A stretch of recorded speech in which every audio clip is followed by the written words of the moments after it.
Now, as a Jaguar owner and passionate designer and architect, I was thrilled to be invited by Jaguar to learn more about what goes into creating their fantastic vehicles, which have always had design at the very heart of their appeal. Now, behind me is the fabulous Advanced Product Creation Centre, which houses Jaguar's engineering and design teams. Opened last year, it's the country's largest automotive creation and development centre and one of the UK's most sustainable non-domestic buildings. Up to 20% of its energy comes from almost 3,000 square metres of photovoltaic solar panels on the roof, and the remainder from 100% renewable sources. The same glazing technology as the Eden project has been used to bring natural light into the building wherever possible and make it more energy efficient. So actually an incredible piece of engineering and architecture in itself. And I'm told the design studio inside is one of the most technologically advanced in the world. So let's go and take a look.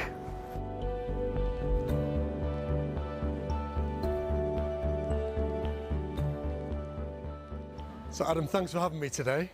I feel honoured, actually. I've wanted to see this building in all of its glory. It's all very new still, isn't it?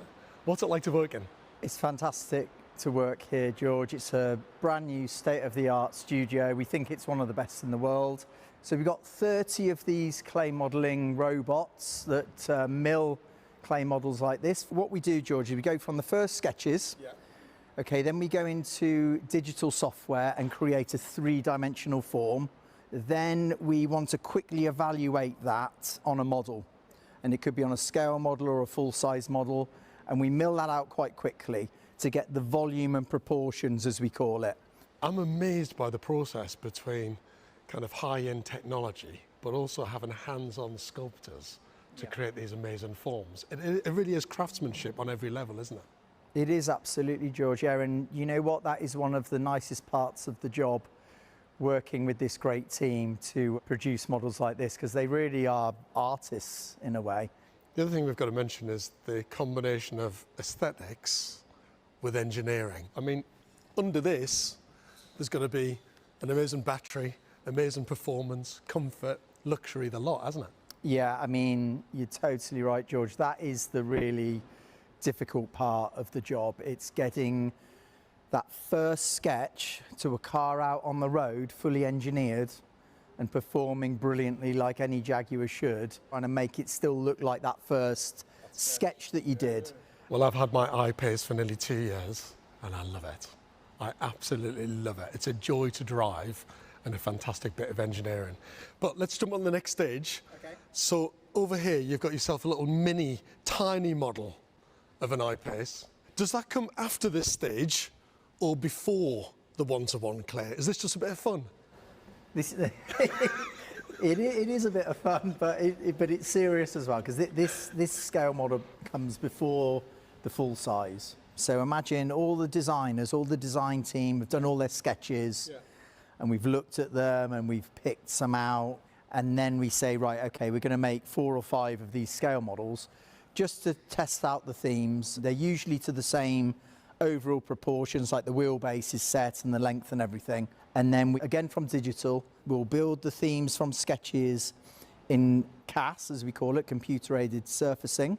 And then we can mill these models with these massive robots. You've got some black tape in your hand. Yeah, so what we'll do, so this is like sort of black masking tape. As a designer, you can play around with the lines and you can change things and you can work on your theme. So then we'll be working on this for sort of probably about a month. So you could play around with a different theme where you had one line just going through. And then what we do when we're happy, when we've analysed it, we digitally scan the model, and then we can work on it digitally as well, refine all the lines, mill it out again. So it sounds like it's constantly back and forth between aesthetics, engineering, the digital world, and being hands-on with the model. Okay, George, so this is Sham. She's one of our best clay sculptors. I just wanted to talk a little bit about the lines that we do. It goes right back to the Sir William Lyons days, where all the lines on a Jaguar are all about making a car look like it's moving when it's standing still. And that is a real kind of art in itself. Okay, can I have a go? Oh, it feels But amazing, it though. feels nice, doesn't it? And you know, I think part of designing a Jaguar like the I-Pace is actually feeling those surfaces. And that line is like so strong on the car, isn't it? It's amazing, actually. Yeah, we don't use many lines because we like design purity, but the lines that we use have to be very, very precise, because if you have fewer lines, they do a more important job. That was brilliant. I love that. Should we go on to the next stage? Yeah, let's do Excellent. that. Thanks, Champ. What's unbelievable about this is it's shown the transition between a kind of clay relief to actually looking like a painted, finished car. But are you telling me that's clay? Yeah, it's all clay That's under clay. there. It's all clay under there. That looks like a real car at the front. Yeah, well, that's part of our job, and part of the team's job is to make the models look as much like a real car as possible, because that's the only way we're going to properly analyse what they're going to look like on the road. A big part of the team is to have the best people in every department, and we have an amazing paint team as well that create all sorts of different colours for us for the future, but also paint our clay models so we can really analyse them, and they're a big part of how we get to a final design. To start with, to analyse the surfaces, we always use silver, because silver shows off the form the best. As you can see here, the transition with how the light is falling on here and the shadow under this crisp line here. And that is a big part of car design. It's playing around with light and shadow and highlights and reflections and just creating something that is very highly desirable. Now we go from this to the finished car. Can we have a look? Absolutely, let's do it. The finished car in all of its glory. Is it real? It's not a clay model. It is real, George, it is real. Yeah, we're very, very proud of it. It won 3 World Car Awards at the same events. First time any car has ever done that.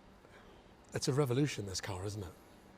I mean, that's not an overstatement. It is an absolute revolution in terms of car design and green technology.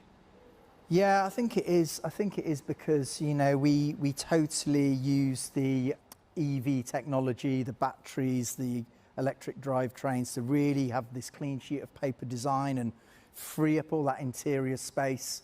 Obviously, with the 21 model year, we've been able to enhance the car even further. So we've got beautiful detailing that we've worked on.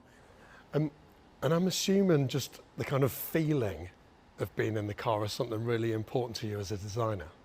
It's all about, you will definitely feel better when you've had a journey in the Jaguar, because it is just such a fantastic place to be. It gives a real feel-good factor. It's a real sense of well-being. You're surrounded by beautiful, luxurious materials and high-end design and technology. It's a combination of a dramatic exterior that creates that desire, and then that just lovely, tranquil feeling when you're in a car like the I-Pace. So you realise that you're driving a fantastic piece of green technology, aren't you? Exactly, you know, it is really guilt-free sporting luxury because, you know, 0 emissions. Well, congratulations, not just on a stunning car, which I love, I adore this car, but on a fantastic building as well.